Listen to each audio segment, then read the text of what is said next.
With the moment we all knew would eventually come. Jeff Saturday with some questionable stuff happening in the game, and it is our job to analyze what we saw. Marcus, what did you see at the finish? Poor clock management at the end of the game. You're trying to buy as much time. I'm not concerned about not calling a timeout after the sack, guys. I think you got to get up to the line of scrimmage and try to get a play ran. And to Jeff's point, there was time left in order to do that. But after that long Matt Ryan run, it should have been a timeout.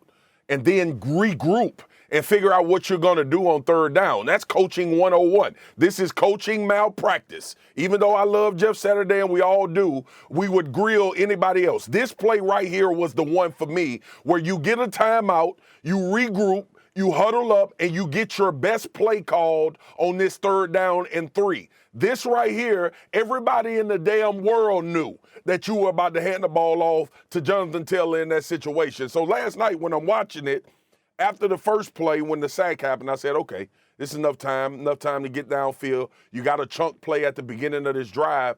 But after the Matt Ryan run, I'm literally like trying to look on the TV and stare at Jeff and try to figure out what the hell are you waiting on to call timeout. And like I say for any other coach with clock management situations, like we talked about with Mike McCarthy, where are the other damn coaches saying call timeout as well? But Jeff and them blew this one. This was bad and poor clock management, and then you get stopped on this play right here.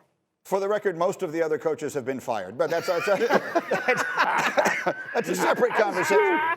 Tannenbaum, do you agree or not? I totally agree, and I'll take it a step further. You call a timeout, 25 seconds actually went off. They ran that play at 59 seconds. They scrambled 14 yards. The next play was snapped at 34 seconds to Swagu's point.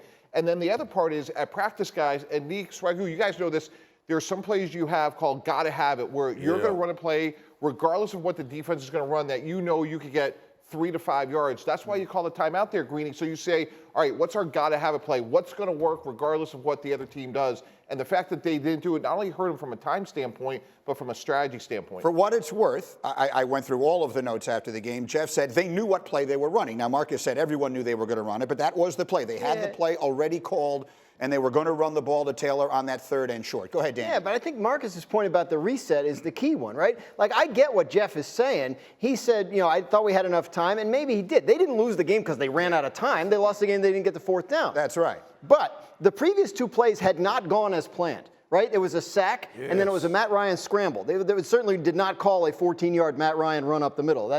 So now you've had if you were clicking and everything, and you were running your offense the way you wanted, I could see keeping everybody out there, keeping it rolling. But 2 plays that hadn't gone the right way, now you're 3rd and 3 in the final minute of a game. I think there would have been some benefit to talking it over, even if you eventually settled on the same play you were planning to run all along. It feels like this is an opinion conversation because no one is saying at this point that he definitively mismanaged the clock. We all accept that plays take 9 or so seconds, 8 to 9 seconds tops. He has 3 timeouts, 30-some-odd seconds. There's enough time to accomplish his goal in that situation. But the issue there is calling timeout gives you a chance to regroup. Right. It also gives the defense a chance to regroup. Yeah, if you know the play. So I'm just making the point that while I am hopelessly biased, I do think that part of this is like, they didn't run out of time, but they had enough time to accomplish their goals. But the Steelers' defense was doing what it wanted to do. The Colts' offense wasn't. 14-yard scramble. Well, but they did because they flushed him out of the pocket. I mean, obviously, they made the Colts go to their second or third option. Wait, Swagu looks like he's ready to jump through the screen. Go ahead, Marcus.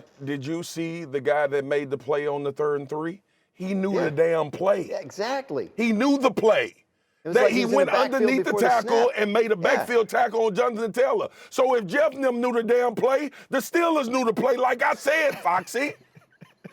And Greeny, you mentioned it. They fired all those other coaches. This whole notion of taking that timeout for the gotta have it, you want to give your inexperienced play caller as much time to make sure that him, Matt Ryan, and Jeff are on the same page. If you so not only you're if you know Jeff like I know Jeff, it don't matter whether they would call a timeout or not. They was running the damn ball in that situation. Fair enough. Mike Tomlin knew it. The linebackers knew it. I knew it. Greeny knew it. You know that, Jeff. If it's 3 it was the wrong thing to do. It's true. Every single person who watches Get Up on Tuesday said, oh, they're running the ball. They're running the ball. And no question of that. All right.